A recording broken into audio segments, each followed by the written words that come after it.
Hello again. Welcome to another edition of Media Watch. I'm your co-host, Eric Tait. I'm Bob Anthony. I'm Raymond Peterson. And I'm their friend and guest, Alan Singer. Dr. Alan Singer, educator and historian, joins us again, and we are more than happy to have him.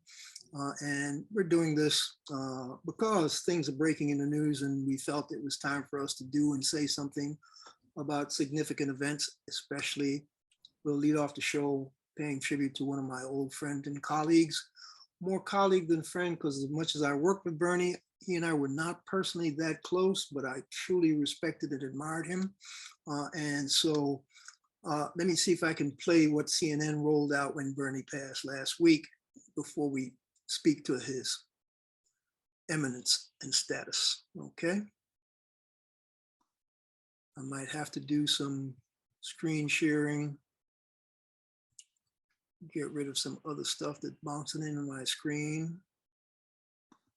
Screen share, share this. Let's hit it, see if it'll play right. He was straight, to the point, asked a tough question.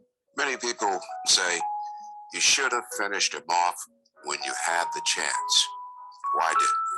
I don't know what they're going to do there at CNN, but I think they must know that in losing Bernie Shaw, they've lost an icon.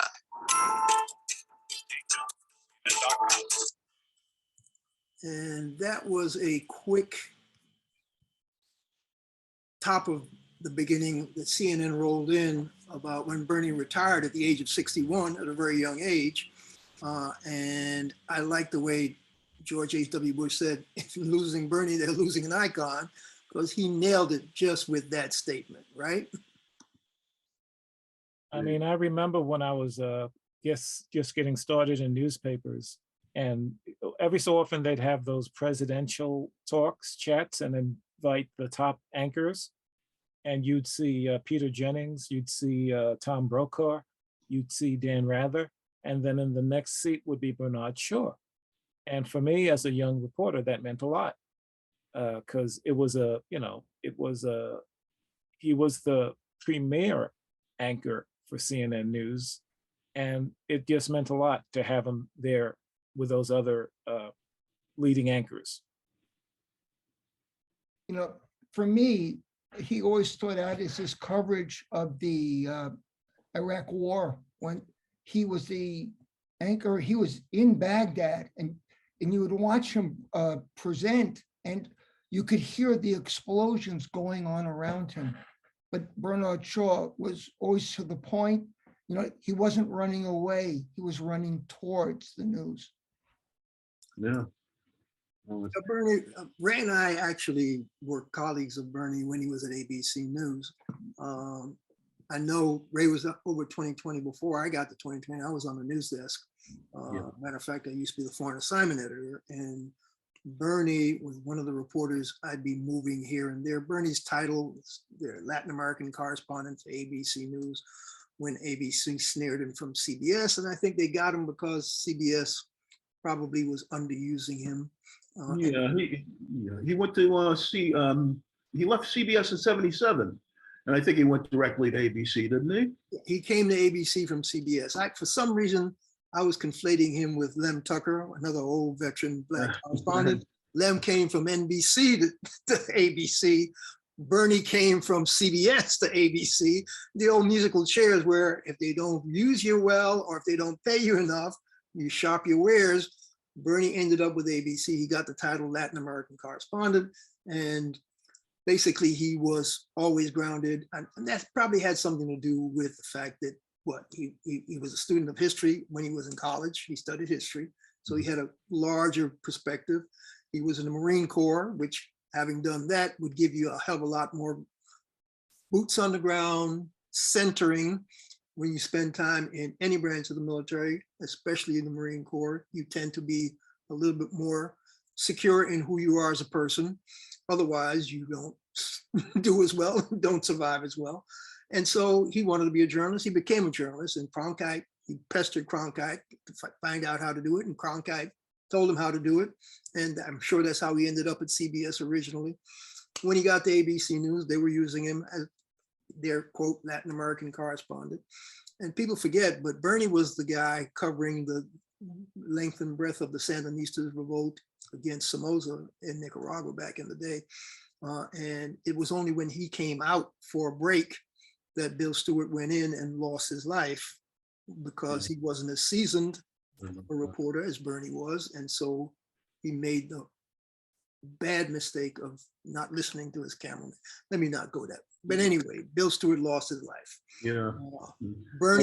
Bernie became who he was because when ABC, not quite maximizing his potential, wouldn't give him an anchor slot, which I'm sure he requested after years in the trenches. CNN said, hey, we starting something new over here.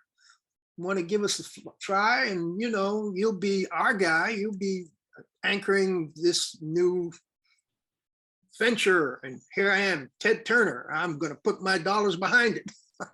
Whatever Ted said, Bernie Shaw said, yeah, I'll give it a shot. And the rest is history. CNN got a phenomenal anchor that put their message and their name on the map in such a way that they became fairly well known for in-depth, seasoned, judicious anchoring reporting, thanks to Bernard Shaw.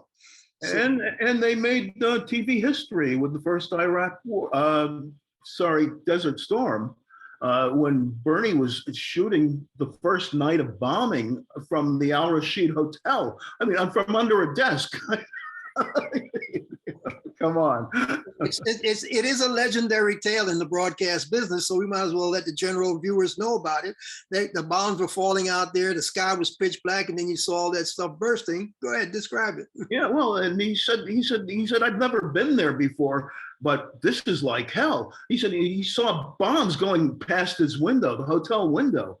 Meanwhile, he's not only there in the suite doing this, he's running down to the bunker downstairs. He's running back and forth during the shelling. Plus, standing on the balcony, showing what's going on. Just amazing journalism. Sort of cool, calm, and collected. But yeah, and he said 9 hats at once. He always said that was the way to do the news. Coolly and calmly. Don't get carried away. Get carried away. Don't project your feelings. Just report it as it is. Maybe we should require that our journalists. Oh no! Why? Marines. I'm going to give that to Bernie's own home training and upbringing and personal sense of grounding. That's what I'm going to give that to. He was a journalist, not an influencer. Yeah, right, exactly. how about that? Exactly.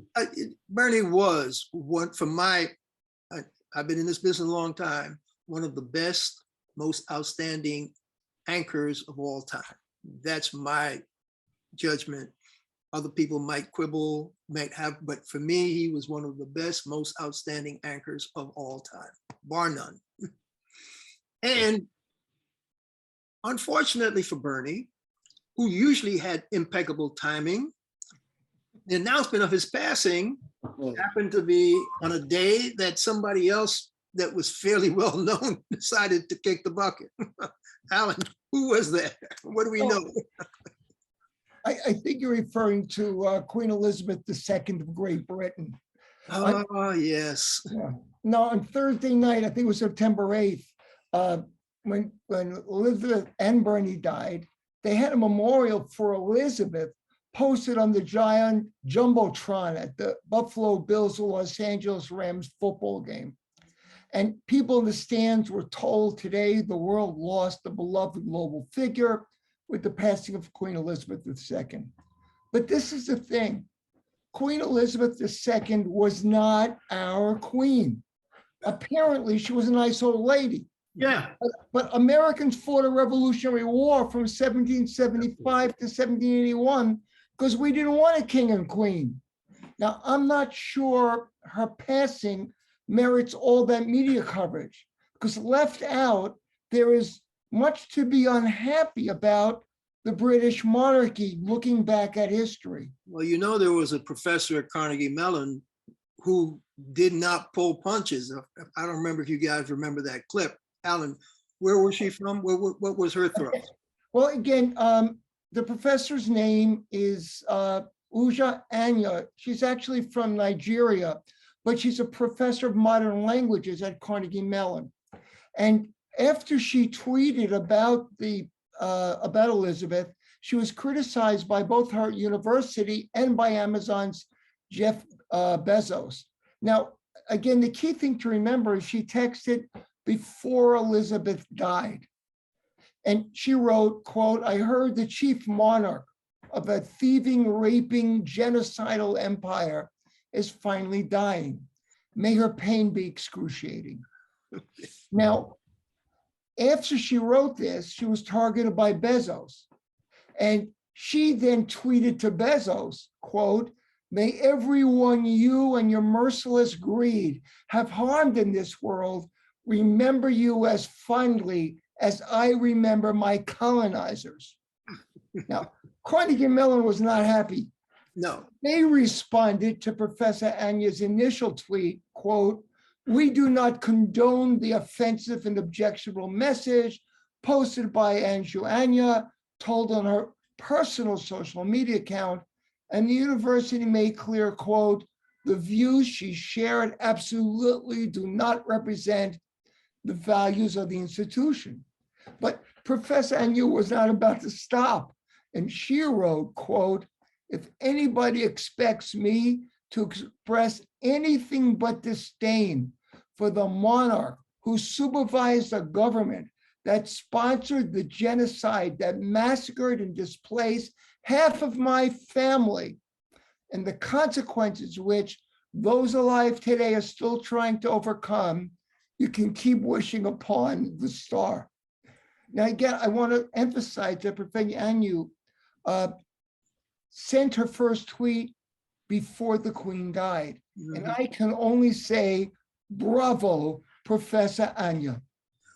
That's a lady who sticks to her guns and does not back down. My hat's off to her. You know, the Queen may have done some good things in her life. She may have done some wondrous things for all kinds of various charities and whatever.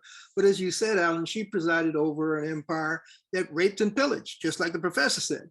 And that sun never sets on the British Empire. They wasted a whole bunch of Black, brown, indigenous people across the globe. And so it is no small surprise that the rank and file people in these countries, like in the Caribbean, I know a good friend of mine, Karen Marks, did a beautiful documentary called The Price of Memory. And The Price of Memory delineates note by note, step by step, how the royal family gained their wealth on the backs of enslaved Africans in the slave trade. How England's wealth, from the insurance companies to the planters to the rich families that took all that wealth and resources based on the slave labor of those enslaved Blacks from Africa in the Caribbean, how they all gained wealth. And basically it was a primer for how and why the Caribbean should be demanding reparations from the British Empire. Not just the British Empire, other parts of Europe, but primarily the British Empire. She nailed it with that documentary. I commend it to all you folks out there, The Price of Memory. Look it up, get it, buy it, download it, wherever you can find it. But Alan, I know you've done some research on the wealth of this royal family, where it came from, what it is. Queen Elizabeth's personal net worth at the time of her death was $500 million. But that is only a fraction of the royal family's assets. According to Forbes, the British monarchy's real estate and business interests, which are held by something called Monarchy PLC, they're valued at $28 billion. And that includes $20 million in property. But just to give you a sense of how outrageous this is, on top of all their wealth, they get $10 million directly from British taxpayers every year as payment for posing royally. But it's even worse because the total figure that British working people pay in taxes to support the monarchy is probably closer to $100 million a year.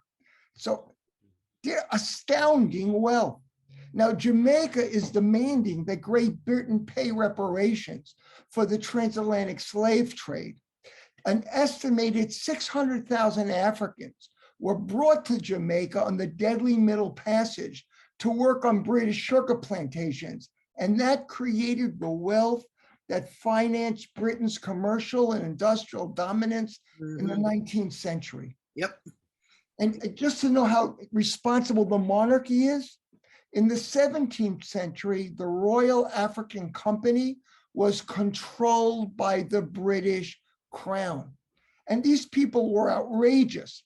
In 1834, at the end of slavery is imparted in the British Empire, the British government paid 20 million pounds in reparations, but they didn't give it to the enslaved Africans. They gave it to the plantation owners who were losing their property. Yes.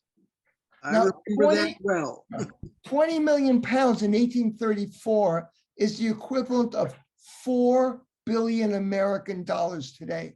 Karen's documentary goes into that whole horrific, not only did the enslaved folks got nothing, the people who enslaved them and got the wealth from their got compensated for losing their quote property when slavery was abolished. It's just horrendous. But you know what? We don't have to keep beating up on the royal family. The nature of the beast is we need to beat up on the media for their silly coverage without putting this stuff in perspective. There was an official in the Obama administration, and that's what he jumped off in something like The Professor, where he said, I don't understand what this US media all lollygagging or whatever the right phrase was, going Google over this royal family without putting it into perspective, just the way you just did, Alan. They need to understand that King George III was the person who we revolted against in the American Revolution to gain our freedom. So let's put all that stuff in perspective when we deal with hail to the Queen or hail to the new king or whatever. So Raymond, you had some stuff on that you, I thought you did, but no. On what? This whole king, queen. Oh, the king. Well, no. All I said when we started this conversation was, hey, remember we had a revolution. That is so true. I mean, you can't, ignore the fact that it was a 70-year reign. I mean, that by itself is notable, and I'm conflicted too, because on one hand, she met with the people who started the apartheid in South Africa. Yet she was a great friend of Mandela. After decades later. So Bob, let back and forth. She rubber stamped the apartheid, right? Did nothing to get Mandela out of prison, right? Right. But Mandela, when he got out of prison, what was his reaction? I mean, with Mandela, he saw the benefit of reaching out to other countries to bring the new South Africa into the global fold. And part of that was staying in contact with Great Britain and, in part, the crown, being Queen Elizabeth. I understand they became quite close. Yes. You read up on, tell us a little bit about that. You never talk of the Queen, you never use her first name in a conversation. If you're lucky enough to talk to the Queen, you're not saying Elizabeth, you're not saying Liz. They were on a first name basis. It's when you think about it, it's incredible, the reversal. It's incongruous, but exactly, that's the perfect word. So you're right about being conflicted, really, because I'm sure in her time, she probably did some nice things for a number of people in a number of organizations. And then on the flip side of the coin, you got people across that Commonwealth who say enough is enough. A lot of these people are going to get rid of the Commonwealth, going to become full republics. I think Antigua Barbuda made an announcement. They're going to have a referendum in the next year or two to get rid of the crown and become. I didn't hear that. That's my father's island. I have a friend. That one broke, and they're not the only one. A bunch of others are actually investigating it. I have a friend from Barbados, and I said, they did it already. Barbados got rid of your queen died, and he said, she's not our queen. We left them a year ago. Yeah. Barbados got rid of the crown last year or so, a couple of years ago, I forget. But anyway, look, enough on the queen, enough on, because we need to cover a couple of other things, and I want to make sure we don't forget to talk about Ramsey Lewis before we close the show. One of the things I saw, because, you know, there are other things in the news, but there were a couple of headlines about Trump and his people and his lawyers. There was a whole host of stories about lawyers who were defending Trump, who are now under all kinds of, at least 40 lawyers, under all kinds of sanctions, all kinds of legal jeopardy from other parts, other jurisdictions. We know Giuliani can't practice law in New York and Washington, D.C. This Christina Bobb lady who quit her Fox gig to go back to practicing law and became Trump's lawyer. She was the lawyer who signed off to the FBI and the National Trust that we've given you all the classified documents when they said, we need a subpoena because we don't have all the stuff, but she signed off swearing that we gave you all the stuff. They said, we got other information. They went in and what did they come up with? Was it 300 plus documents or more of classified documents and related stamp, confidential, classified, top secret, SCI, and 45 folders with secret classifications that are empty. So there are a whole bunch of craziness going on with Trump, the Trump investigation, the subpoena, he's trying to slow walk all that. I don't know. What else is there? I'm not crying for any of the Trump lawyers. If I remember correctly, Dante in the Inferno assigned lawyers to the 9th circle of hell. I remember. I think they need to make room for the Trump lawyers there.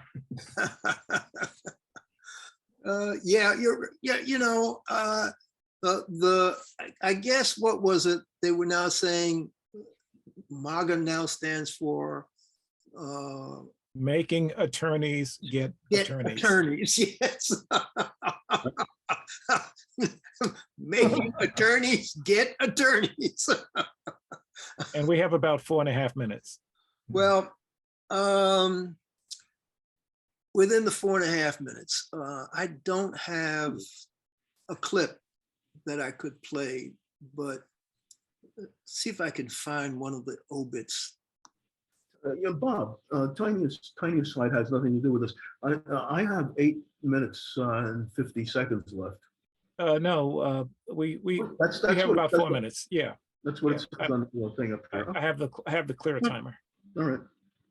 Yeah, there was well, let me just put it off the top of my head. Yesterday or day before yesterday, a guy whose music I basically grew up listening to and loving, the jazz master Ramsey Lewis, passed. Yesterday or day before. We're taping on, what's today's date? I don't even know what today is. Today is September 14th. 13th of September. I believe on the 13th or the 12th, Ramsey Lewis passed. And Ramsey Lewis was an icon in the jazz world, just like Bernie was an icon in the broadcast world. But Ramsey also straddled broadcasting because not only did he have a bunch of hits, the big hit everybody would remember was the In Crowd.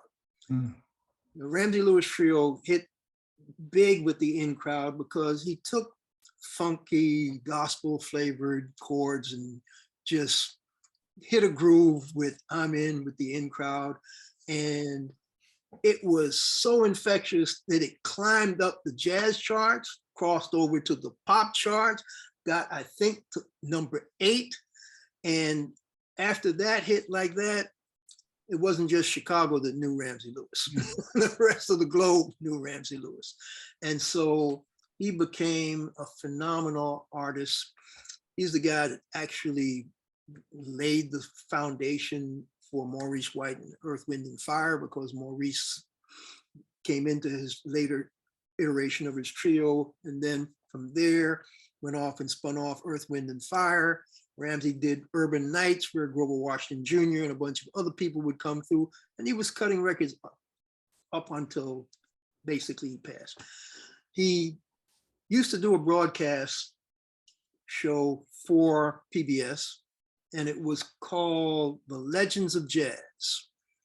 And The Legends of Jazz aired on radio, and then it switched over to PBS, and Ramsey would put up all kinds of people, from Duke Ellington and Dave Brubeck and you name it, to all the new young guys that were coming up, Roy Hargrove, you name it. He'd be showcasing the true legends of jazz, as well as the up and coming young lions who, based on some of that exposure, turned into legends themselves.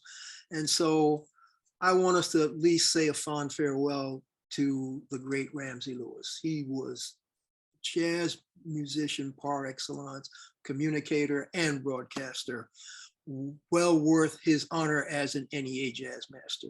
He was a communicator. He could communicate musically, and he could communicate with feeling. So with that having been said, how much time do we have to say goodbye? And we have about a minute. So there's a tag, I think, Bob, that you definitely want to make sure we at least tell people about, which is some craziness that happened out somewhere in Las Vegas. Yeah, very quickly, a reporter for the Las Vegas Review-Journal had done some stories about the Clark County public administrator and his office. And last week, or the week before, he was found dead, and they've arrested the Clark County public administrator for his death. An American journalist killed by an American Elected official. Government official, yes. So Okay. I just wanted to slip that in because we only have about 30 seconds. Well, we need to get that in, because that speaks to how much the fabric of this society has deteriorated. Said, this has been Media Watch. I'm your co-host, Eric Tait. I'm Bob Anthony. Catch up to us on Twitter and YouTube at Media Watch EVT. I'm Raymond Peterson. And I'm their guest and friend, Alan Singer. Thank you for having me. Thanks for joining us, Dr. Singer, the educator historian. We'll catch you the next time, folks.